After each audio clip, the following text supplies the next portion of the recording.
तुलितबलधामं हेमशैलाभदेहं धनुजवन्कृशानं ज्ञानिनामाग्रगण्यं सकलगुणनिधानं वानराणामधीशं रघुपतिप्रियभक्तं वातजातं नमामि। रघुपतिप्रियभक्तं वातजातं नमामि। बोलिए श्रीमद् भागवत महापुराण की, श्री सद्गुरुदेव भगवान की। अकारण करुणा वर्णालय भक्तवांछा कल्पतरु भगवान श्री राधा रमण लाल जी की अहेतु की कृपा एवं श्री सद्गुरुदेव भगवान के अनुग्रह अनुकंपा से आज हम सभी को कलयुग के इस कलुषित वातावरण में और उसमें भी श्री धाम वृंदावन में बैठकर यह सत्संग का अलभ्य लाभ प्राप्त हो रहा है। यह निश्चित ही भगवान की हम सभी के ऊपर विशेष कृपा है। आइए हम सभी आज की कथा में प्रवेश करते हैं। तो पूर्व प्रसंग में हम सभी भगवान की बाल लीलाओं और मथुरा की लीलाओं को श्रवण कर रहे थे कि कैसे भगवान ने कंस आदि दुष्टों का संहार किया। आइए अब हम सभी भगवान की दिव्य द्वारिकापुरी लीलाओं का श्रवण करते हैं कि किस प्रकार से भगवान का विवाह आदि संस्कार हुआ। तो सुखदेव स्वामी जी कहते हैं, परीक्षित, राजा सीद भीष्मको नाम विदर्भाधिपतिर्महान् तस्य पंचाभवन् पुत्रा कन्यैका च वरानना। विदर्भ देश मतलब आज का नागपुर, इसी को पहले विदर्भ देश कहते थे। तो विदर्भ देश में एक राजा हुए जिनका नाम था महाराज भीष्मक। और महाराज भीष्मक के यहाँ 5 पुत्र और एक कन्या का जन्म हुआ, जिनमें सबसे बड़े पुत्र का नाम था रुक्मी और सबसे छोटी जो कन्या थी उसका नाम था रुक्मिणी। तो रुक्मिणी जी जब बड़ी हो गई तो इनके पिता महाराज भीष्मक को इनके विवाह की चिंता होने लगी कि मेरी कन्या विवाह के योग्य हो गई है। एक दिन महाराज भीष्मक ने अपने बड़े पुत्र रुक्मी को अपने पास बुलाकर कहा कि तुम्हारी बहन विवाह की योग्य हो गई है, क्या तुमने अपनी बहन के लिए कोई उचित वर ढूंढा है? क्योंकि पिता के बाद बहन के विवाह की सारी जिम्मेदारी बड़े भाई की ही होती है। इसलिए क्या तुमने अपनी बहन के लिए कोई उचित वर ढूंढा है? रुक्मी ने कहा, पिताजी अभी तक तो नहीं ढूंढा, पर आप चिंता मत करो, हम शीघ्र ही अपनी बहन के लिए कोई उचित वर ढूंढ लेंगे, इसलिए आप चिंता मत करो। पर बातों ही बातों में महाराज भीष्मक जी ने कहा, मुझे तो द्वारिकाधीश प्रभु अपनी कन्या के लिए बड़े उचित लगते हैं, तुम्हारी क्या राय है? पर द्वारिकाधीश प्रभु का नाम सुनते ही रुक्मी आग बबूला हो गया और तुरंत उसने द्वारिकाधीश भगवान को भला बुरा कहना शुरू किया। उस भगोड़े रणछोड़ कृष्ण से मैं अपनी बहन का विवाह कदापि नहीं होने दूंगा, मैं स्वयं अपनी बहन के लिए कोई उचित वर ढूंढ कर लाऊंगा। और इतना कहकर रुक्मी वहां से चल पड़ा और सीधा जाकर अपने मित्र चेदी नरेश शिशुपाल के यहाँ उसने अपनी बहन का विवाह पक्का कर दिया। और सारी तैयारी बना ली कि कब और कैसे बारात लेकर आना है। और उसके बाद रुक्मी अपने पिता के पास पहुंचा। पिताजी, आप बिल्कुल भी चिंता मत करो, मैंने अपनी बहन का विवाह अपने मित्र शिशुपाल के साथ में तय कर दिया है, इसलिए आप चिंता मत करो, आप तो बस अब बारात के स्वागत की तैयारी करो। इतना सुनते ही महाराज भीष्मक स्तब्ध रह गए कि उस दुष्ट शिशुपाल के साथ में विवाह। पर महाराज भीष्मक कर भी क्या सकते थे, क्योंकि बड़े पुत्र की इच्छा थी।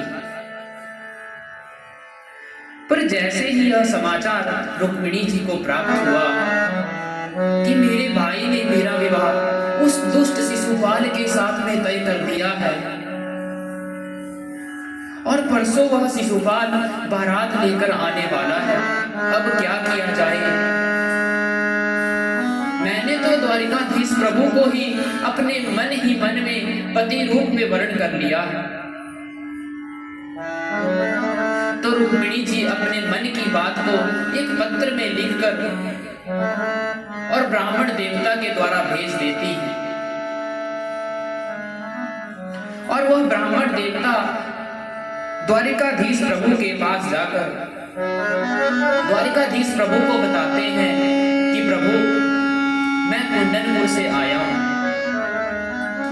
वहां की राजकुमारी ने आपके लिए यह पत्र भेजा है। भगवान ने कहा, क्या लिखा है इस पत्र में? तो ब्राह्मण देवता ने कहा, प्रभु ये तो मैं कैसे बताऊं कि क्या लिखा है इस पत्र में, क्योंकि ये पत्र तो आपके लिए गुप्त रूप से आया है।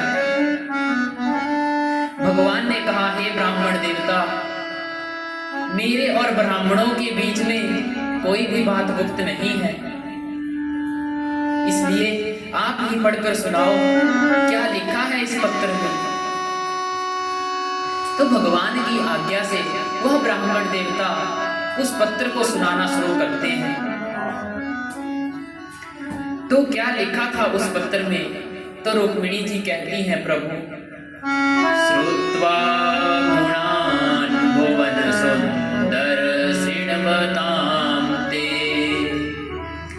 निर्वीश्य कर्ण विवरैर्हरतो गतापम् रूपं दृशां दृशिमतामखिलार्थलाभम् त्वय्यच्युता विशति चित्तं पत्रपं मे।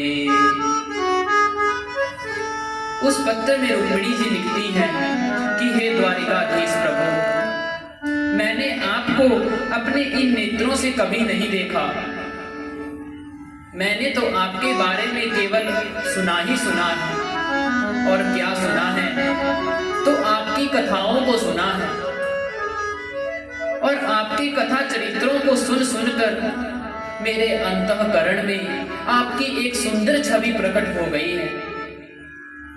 और उस छवि का दर्शन करके मैंने आपको अपने पति रूप में वर्ण कर लिया है। तन्मे भवान खलु वृता पतिरंग जाया। इसलिए हे द्वारिकाधीश प्रभु, अब आप हमें स्वीकार करें अथवा ना करें, वो आपकी मर्जी, पर मैंने तो आपको अपने पति रूप में स्वीकार कर लिया है। इतना सुनते ही द्वारिकाधीश प्रभु रीझ गए, क्योंकि रुक्मिणी जी का पहला शब्द था श्रुत्वा, मतलब मैंने आपका सुन सुन के ही वर्ण कर लिया है।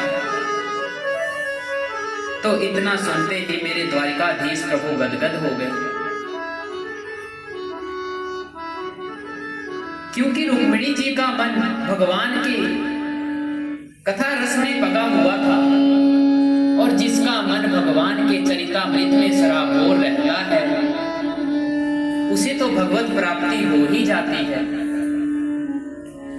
इसलिए रुक्मिणी जी के इतना कहते ही भगवान प्रसन्न हो गए और उसके बाद रुक्मिणी जी ने वर्ण करने का सारा पता ठिकाना भी बता दिया कि प्रभु आप कैसे हमारा वर्ण करें। तो रुक्मिणी जी अपने पत्र के माध्यम से लिखती हैं, अंतः पुरांतरचरी मनिहत्य बंधुस् त्वामुद्वहे कथमिति प्रवदाम्युपायम् पूर्वे द्युरस्ति महति कुलदेवी यात्रा यस्यां बहिर्नववधुर्गिरिजामुपेयात्। रुक्मिणी जी कहती हैं, प्रभु परसों वो शिशुपाल बारात लेकर आने वाला है और हमारे यहाँ परंपरा है कि जिस किसी कन्या का विवाह होता है वह विवाह से पूर्व गौरा मैया का पूजन करने के लिए जाती है। तो प्रभु पूजन करने के लिए मैं भी जाऊंगी, बस प्रभु आप वहीं आकर हमारा वर्ण कर लीजिए, सोई काम बन जाएगा। पर प्रभु यदि आप वहां नहीं आए तो भले ही मुझे अपने प्राणों का परित्याग करना पड़े, तो मैं अपने प्राणों का परित्याग कर दूंगी, पर मैं आपके अतिरिक्त किसी और को वरण नहीं करूंगी। रुक्मिणी जी के पत्र को सुनकर द्वारिकाधीश प्रभु गदगद हो गए और तुरंत अपने रथ में पंडित जी को बैठाकर चल पड़े कुंडनपुर की ओर। पर जैसे ही ताऊ जी ने कन्हैया को जाते हुए देखा तो उन्हें बड़ा आश्चर्य हुआ कि आज ये सवेरे सवेरे इतनी जल्दी में और मेरे बिना बताए कहां जा रहे हैं। तो तुरंत दौड़कर ताऊ जी ने द्वारपालों से पूछा कि क्यों ये कन्हैया आज कहां के लिए निकल पड़े। द्वारपालों ने कहा, प्रभु हमें तो बस इतना पता है कि कुंडनपुर से एक ब्राह्मण देवता द्वारिकाधीश प्रभु से मिलने के लिए आए थे, उसके बाद क्या हुआ हमें कुछ नहीं पता। पर कुंडनपुर का नाम सुनते ही दाऊ भैया सब समझ गए कि कुंडनपुर की राजकुमारी की शादी है, मतलब कुछ ना कुछ गड़बड़ होने वाली है। तो युद्ध की आशंका से तुरंत दाऊ जी ने भी अपनी सेना को तैयार करके और कुंडनपुर के लिए चल पड़ते हैं। इधर कुंडनपुर में श्री रुक्मिणी जी सोच विचार में पड़ी हुई थी कि क्या कारण है अभी तक वो ब्राह्मण देवता लौट कर ही ना आए, वो द्वारिकाधीश पहुंचे भी या नहीं पहुंचे, उनकी ये कोई सुधि नहीं मिली, आखिर क्या कारण है। तो रुक्मिणी जी इस प्रकार से सोच विचार में पड़ी हुई थी कि इतने में ब्राह्मण देवता सामने से आते हुए दिखाई पड़े और ब्राह्मण देवता को देखकर रुक्मिणी जी खुशी के मारे उछल पड़ी और तुरंत ब्राह्मण देवता से मिलने के लिए दौड़ पड़ती हैं।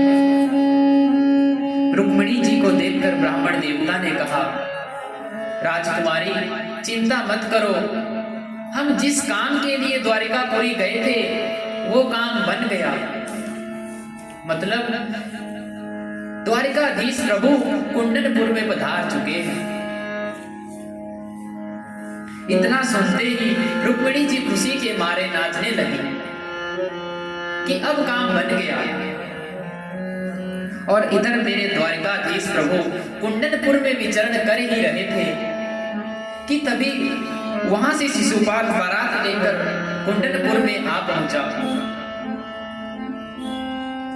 और बारात के आगमन का समाचार जैसे ही महाराज भीष्मक को प्राप्त हुआ तो महाराज भीष्मक बारात का स्वागत करने के लिए अपने सेवकों के साथ दौड़ पड़े।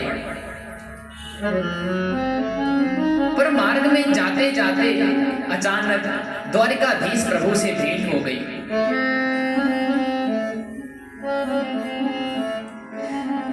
द्वारिकाधीश प्रभु को देखकर महाराज भीष्मक गदगद हो गए। आइए आइए प्रभु, स्वागत है आपका। और महाराज भीष्मक के प्रायजनों ने जब यह देखा कि महाराज भीष्मक द्वारिकाधीश प्रभु का स्वागत कर रहे हैं, तो सभी प्रजाजनों ने यही सोचा कि यही दूल्हा है, और सभी प्रजाजन द्वारिकाधीश प्रभु को दूल्हा समझकर उनका स्वागत करने लगे। और जो स्वागत शिशुपाल का होना था, वो स्वागत मेरे द्वारिकाधीश प्रभु का होने लगा। पर महाराज भीष्मक ने जब यह देखा तो उन्हें बड़ा अटपटा लगा। उन्होंने धीरे से कहा, अरे भैया, ये दूल्हा नहीं बल्कि ये तो द्वारिकाधीश प्रभु हैं। दूल्हा तो शिशुपाल है जो अपनी बारात के साथ में आ रहा है। तो जब प्रजाजनों ने यह सुना कि यह दूल्हा नहीं है और वो दुष्ट शिशुपाल दूल्हा है, तो जब प्रजाजनों को यह पता चला तो सभी प्रजाजन उदास होकर और भगवान से प्रार्थना करते हैं कि हे भगवान, हमने आज तक जो भी पुण्य किए हैं उन पुण्यों का फल हमें यह मिले कि द्वारिकाधीश प्रभु